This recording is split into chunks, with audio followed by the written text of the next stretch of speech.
ಚೌಚೌ ಬಾತ್ ಮಾಡುವ ವಿಧಾನ. ಚೌಚೌ ಬಾತ್ ಅಂದರೆ ಏನಪ್ಪ ಅಂದರೆ ಮಿಕ್ಸು, ಒಂದು ಖಾರ, ಒಂದು ಖಾರಬಾತ್, ಒಂದು ಕೇಸರಿಬಾತ್. ಈಗ ಖಾರಬಾತ್ ಅಂದರೆ ಉಪ್ಪಿಟ್ಟು ಮಾಡಿಕೊಡೋದು ಎಲ್ಲರೂ ಹೆಚ್ಚಿಗೆ ಗೊತ್ತಿರುತ್ತೆ. ಏನು ಈರುಳ್ಳಿ ಹೆಚ್ಕೊಳ್ಳೋದು, ಆಲೂಗಡ್ಡೆ ಹೆಚ್ಕೊಳ್ಳೋದು, ಆಮೇಲೆ ಒಗ್ಗರಣೆ ಹಾಕೋದು, ಕರಿಬೇವು, ಸಾಸಿವೆ, ಎಣ್ಣೆ ಹುಯ್ದುಬಿಟ್ಟು ಪಾತ್ರೆಗೆ ಕರಿಬೇವು, ಸಾಸಿವೆ, ಆಮೇಲೆ ನೆಕ್ಸ್ಟ್ ಈರುಳ್ಳಿ, ಆಮೇಲೆ ಆಲೂಗಡ್ಡೆ ಟರ್ನು ಆಮೇಲೆ ಸ್ವಲ್ಪ ಬೇಯಿಸ್ಬಿಟ್ಟು, ಆಮೇಲೆ ಅದೇ ಒಂದೇ ಲೋಟ ಮೆಜರ್ ಯಾವ್ದು ಇಟ್ಕೊತೀರೋ ಅದು ಇಟ್ಕೊಳ್ಳಿ. ಯಾಕಂದರೆ ಪದೇ ಅದಕ್ಕೆ ಯಾವ ಇದನ್ನು ಅಳತೆಗೆ ಯಾವ್ದು ಇಟ್ಕೊತೀರೋ, ಫಾರ್ ಎಕ್ಸಾಂಪಲ್ ರವೆ 1 ಗ್ಲಾಸ್ ಅಂದರೆ ಅದನ್ನ ಮೆಜರ್ ಮಾಡೋಕ್ಕೆ ಯಾವ್ದು ಇಟ್ಕೊತೀರೋ ನೀರಿಗೂ ಒಂದೇ ಬಳಸಿ, ಸರಿನಾ? ಆಮೇಲೆ 1 ಗ್ಲಾಸ್ಗೆ 2 ಗ್ಲಾಸ್ ನೀರು ಹುಯ್ತಾ ಇರುತ್ತೆ. 1 ಗ್ಲಾಸು ರವೆಗೆ ನೀರನ್ನ ಫಸ್ಟ್ ಇದಕ್ಕೆ ಕುಯ್ದುಬಿಟ್ಟು ಕೊತ್ತಂಬರಿ ಕಟ್ ಮಾಡಿಕೊಂಡು ಕೊತ್ತಂಬರಿನೂ ಅದಕ್ಕೆ ಒಗ್ಗರಣೆ ಆಗಿರುತ್ತಲ್ಲ ಅದಕ್ಕೆ ಹಾಕ್ಬಿಟ್ಟು, ಆಮೇಲೆ ಗ್ಯಾಸ್ ಹಚ್ಕೊಳೋದು ಹೇಳ್ಬೇಕಾ, ಗ್ಯಾಸ್ ಹಚ್ಕೊಂಬಿಟ್ಟು ಆಮೇಲೆ ಟೈಮ್ ಇವಾಗ 1 ಗಂಟೆ ನೈಟು ವಿಡಿಯೋ ಮಾಡೋಣ ಅಂತ ಮಾಡಿದ್ದು. ಇದನ್ನ ನೋಡ್ತೀನಿ, ಆಮೇಲೆ ಅದಕ್ಕೆ ಇದನ್ನೇ ಹಾಕಿಲ್ಲ, ಯಾವುದು ಪ್ರಿಪ್ರೇಷನ್ ಹೆಂಗೆ ಮಾಡೋದು ಅದನ್ನೇ ಹಾಕಿಲ್ಲ. ಸೊ ಅದಕ್ಕೆ ಈ ವಿಡಿಯೋ. ಆಮೇಲೆ ಇದಾಯಿತು, ಇದು ಉಪ್ಪಿಟ್ಟು.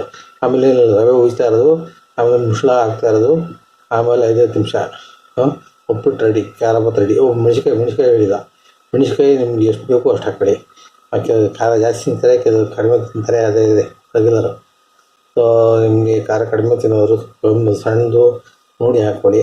ಆಮೇಲೆ ಇದಕ್ಕೆ ಖಾರ ಪುಡಿ ಹಾಕಿಲ್ಲ, ಮೆಣಸಿನ್ಕಾಯಿ ಹಾಕಿದ್ರೇ ಟೇಸ್ಟು, ಸರಿನಾ?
ಉಪ್ಪು ಹಾಕೋದು ಹೇಳಬೇಕು. ಉಪ್ಪು ಹಾಕಬೇಕು, ಸ್ವಲ್ಪ ಹಾಕಬೇಕು, ಸ್ವಲ್ಪ ಹಾಕಿದರೆ ಬಿ ಪಿ ಕಮ್ಮಿ ಇರುತ್ತೆ.